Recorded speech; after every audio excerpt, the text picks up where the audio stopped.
साताऱ्याचे खासदार उदयनराजे भोसले हे राजघराण्याचे वंशज आहेत। ते भाजपमध्ये आले तर स्वागतच आहे असं वक्तव्य केलंय महसूल मंत्री चंद्रकांत पाटील यांनी। उमरजमध्ये ते बोलत होते।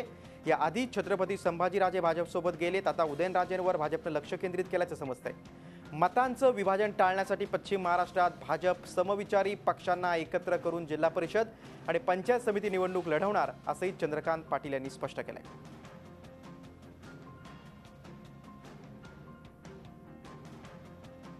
उदयनराजे भाजपात आले तर स्वागतच आहे असं वक्तव्य केलंय महसूल मंत्री चंद्रकांत पाटील यांनी।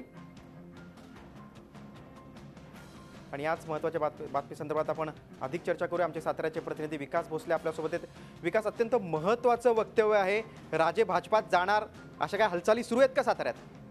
हा नक्कीच गिरीश, कारण गेल्या काही दिवसापासून म्हणजेच नगरपालिकेपासून विशेष म्हणजे उदयनराजे भोसले आणि शिवेंद्रराजे भोसले यांच्यातील जो संघर्ष आहे तो टोकाचा गेल्यामुळे उदयनराजे भोसले हे आता सध्या सातारा विकास आघाडी की भाजप या दोन मानसिकतेत आहेत की कोणत्या माध्यमातून ही निवडणूक लढवायची।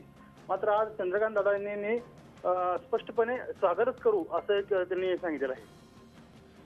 विकास, महसूल मंत्री चंद्रकांत पाटील यांचे वक्तव्य मोठं आहे, त्यामुळे आता तमाम साताऱ्यातील जनतेचं लक्ष उदयनराजे भोसले यांच्या भूमिकेकडे लागले। तुर्तास तुम्ही दिलेल्या माहितीबद्दल धन्यवाद।